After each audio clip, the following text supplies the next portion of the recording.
أتأمرون الناس بالبر وتنسون أنفسكم وأنتم تتلون الكتاب أفلا تعقلون۔ ترجمہ: کیا تم لوگوں کو بھلائی کا حکم دیتے ہو اور اپنے آپ کو بھولتے ہو، حالانکہ تم کتاب پڑھتے ہو؟ تو کیا تمہیں عقل نہیں؟ اتأمرون الناس بالبر، کیا تم لوگوں کو نیکی کا حکم دیتے ہو؟ تفسیر صراط الجنان میں ہے، یہ آیت مبارکہ ان یہودی علماء کے بارے میں ہے جن سے ان کے مسلمان رشتہ داروں نے دین اسلام کے متعلق دریافت کیا، تو انہوں نے کہا تم اس دین پر قائم رہو، محمد صلی اللہ تعالی علیہ وسلم کا دین حق اور کلام سچا ہے۔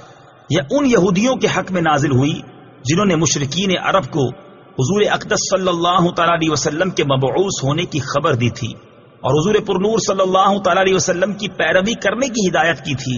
پھر جب نبی پاک علیہ الصلوۃ والسلام مبعوث ہوئے تو یہ ہدایت کرنے والے حسد سے خود کافر ہو گئے، تو انہیں فرمایا گیا کہ لوگوں کو نیکی کا حکم دیتے ہو اور خود کو بھلاتے ہو۔ یاد رہے، اس آیت کا شان نزول خاص ہونے کے باوجود حکم عام ہے، اور ہر نیکی کا حکم دینے والے کے لیے اس میں تازیانہ عبرت ہے۔ قول و فعل کے تضاد کا نقصان۔ یہاں ایک بات ذہن نشین رکھیں کہ معمولی فساد اس وقت بہت بڑے فتنے اور تباہی کی شکل اختیار کر لیتا ہے جب اس کا ارتکاب کرنے والے خود وہ لوگ ہوں جو دوسروں کو تو بھلائی کا حکم دیتے ہوں، لیکن جب ان کے عمل سے پردہ اٹھے تو معلوم ہو کہ گناہوں کے سب سے بڑے مریض یہی ہیں۔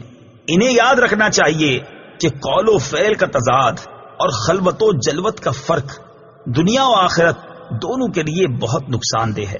دنیا میں تو یہ اس قدر نقصان دہ ہوتا ہے کہ ایک مرتبہ کسی کے متعلق یہ تضاد ثابت ہو جائے تو لوگ زندگی بھر اسے منہ لگانا پسند نہیں کرتے، بلکہ ایسوں کے عمل کو دیکھ کر نہ جانے کتنے لوگ ہمیشہ کے لیے دین ہی سے متنفر ہو جاتے ہیں، اور آخرت میں اس کا نقصان کتنا زیادہ ہے اس کا اندازہ اس روایت اور حکایت سے خود ہی لگا لیجئے۔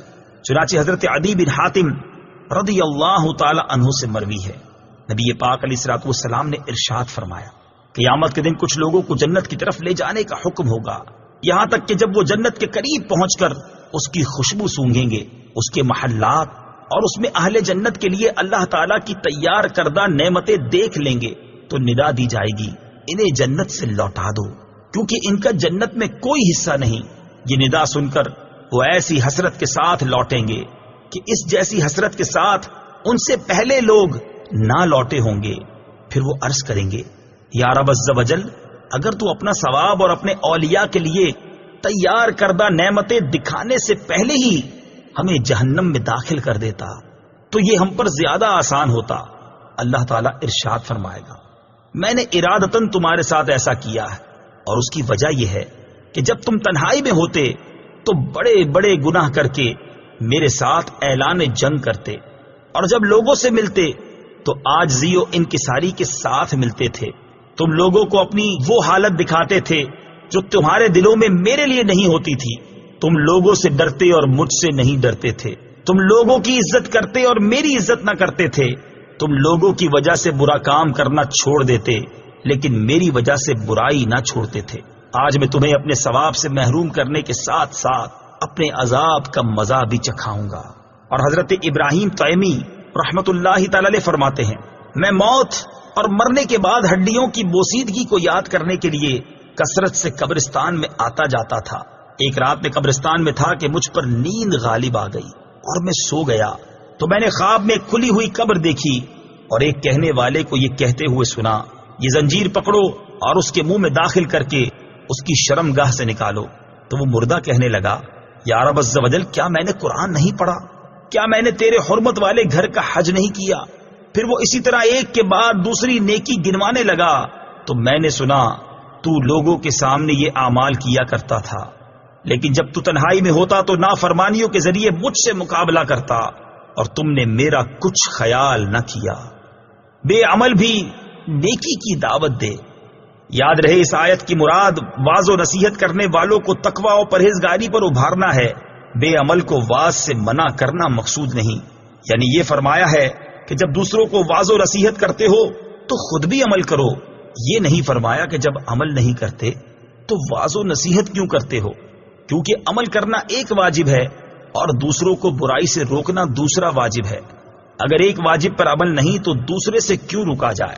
حضرت انس بن مالک رضی اللہ تعالیٰ عنہ فرماتے ہیں، ہم نے عرض کی یا رسول اللہ صلی اللہ تعالیٰ علیہ وسلم، ہم اس وقت تک دوسروں کو نیک اعمال کرنے کی دعوت نہ دیں جب تک ہم خود نیک اعمال نہ کرنے لگ جائیں، اور ہم اس وقت تک لوگوں کو برے کاموں سے منع نہ کریں جب تک ہم خود تمام برے کاموں سے رک نہ جائیں۔